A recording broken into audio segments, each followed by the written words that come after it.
ನಮಸ್ಕಾರ, ವಿಕೆ ಡಿಜಿಟಲ್ ನ್ಯೂಸ್ಗೆ ಸ್ವಾಗತ. ಎಲ್ಲ ವೀಕ್ಷಕರಿಗೆ ನಮಸ್ಕಾರ. ವಿಕೆ ಡಿಜಿಟಲ್ ನ್ಯೂಸ್ಗೆ ಸ್ವಾಗತ. ನಾನು ಸಂಧ್ಯಾ.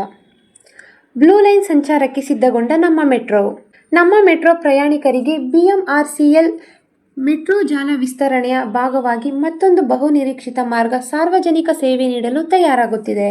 ಬೆಂಗಳೂರು ಮಹಾನಗರದ ಪ್ರಮುಖ ಐಟಿ ಕಾರಿಡಾರ್ ಅನ್ನು ಸಂಪರ್ಕಿಸುವ ಬ್ಲೂ ಲೈನ್ ಮಾರ್ಗದ ಕಾಮಗಾರಿ ಅಂತಿಮ ಹಂತ ತಲುಪಿದ್ದು, ಈ ಮಾರ್ಗವನ್ನು ಶೀಘ್ರದಲ್ಲೇ ಸಾರ್ವಜನಿಕರಿಗಾಗಿ ತೆರೆಯಲು ಬೆಂಗಳೂರು ಮೆಟ್ರೋ ರೈಲು ನಿಗಮ ಸಿದ್ಧತೆ ಆರಂಭಿಸಿದೆ. ಸಿಲ್ಕ್ ಬೋರ್ಡ್ ಜಂಕ್ಷನ್ನಿಂದ ಕೆಆರ್ ಪುರಂವರೆಗೆ ಸುಮಾರು 19 ಕಿಲೋಮೀಟರ್ ಉದ್ದದ ಬ್ಲೂ ಲೈನ್ ಮಾರ್ಗ ನಿರ್ಮಾಣವಾಗಿದ್ದು, ಇದು ನಗರದ ಸಂಚಾರ ದಟ್ಟಣೆ ಹೆಚ್ಚಿಸಿರುವ ಪ್ರದೇಶಗಳಿಗೆ ಮಹತ್ವದ ಸಂಪರ್ಕ ಒದಗಿಸುತ್ತದೆ ಎಂದೇ ಹೇಳಬಹುದು.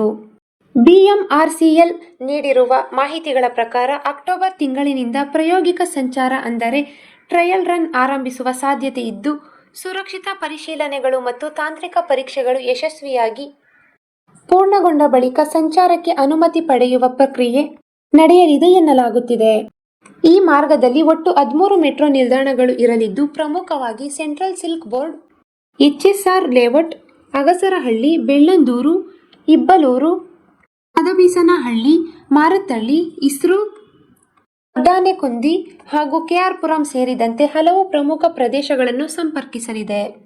ಬ್ಲೂ ಲೈನ್ ಕಾರ್ಯಾರಂಭವಾದ ಬಳಿಕ ಔಟರ್ ರಿಂಗ್ ರೋಡ್ ಹಾಗೂ ಐಟಿ ಹಬ್ ಪ್ರದೇಶದಲ್ಲಿ ಪ್ರತಿದಿನ ಎದುರಾಗುವ ಟ್ರಾಫಿಕ್ ಸಮಸ್ಯೆಗೆ ಸಾಕಷ್ಟು ಮಟ್ಟಿಗೆ ಪರಿಹಾರ ಸಿಗುವ ನಿರೀಕ್ಷೆಯಿದೆ. ವಿಶೇಷವಾಗಿ ಐಟಿ ಉದ್ಯೋಗಿಗಳು ಹಾಗೂ ದೈನಂದಿನ ಪ್ರಯಾಣಿಕರಿಗೆ ವೇಗವಾಗಿ ಮತ್ತು ಸುಗಮ ಸಂಚಾರ ಸೌಲಭ್ಯ ಲಭ್ಯವಾಗಲಿದೆ. ಬಿಎಂಆರ್ಸಿಎಲ್ ಅಧಿಕಾರಿಗಳ ಅಂದಾಜಿನಂತೆ 2026 ಡಿಸೆಂಬರ್ ಅಂತ್ಯದೊಳಗೆ ಮಾರ್ಗವನ್ನು ಸಾರ್ವಜನಿಕ ಸಂಚಾರಕ್ಕೆ ಮುಕ್ತಗೊಳಿಸುವ ಸಾಧ್ಯತೆ ಇದೆ ಎಂದೇ ಹೇಳಲಾಗುತ್ತಿದೆ. ಇದು ಈವರೆಗಿನ ಸುದ್ದಿಗಳು. ಮತ್ತಷ್ಟು ಸುದ್ದಿಗಳಿಗಾಗಿ ನೋಡ್ತಾ ಇರಿ ವಿಕೆ ಡಿಜಿಟಲ್ ನ್ಯೂಸ್. ವೀಕ್ಷಕರೇ, ವಿಕೆ ಡಿಜಿಟಲ್ ನ್ಯೂಸ್ ಯೂಟ್ಯೂಬ್ ಚಾನಲ್ ಅನ್ನು ಲೈಕ್ ಮಾಡಿ, ಸಬ್ಸ್ಕ್ರೈಬ್ ಮಾಡಿ ಮತ್ತು ಹೆಚ್ಚಿನ ಜನರಿಗೆ ಶೇರ್ ಮಾಡಿ.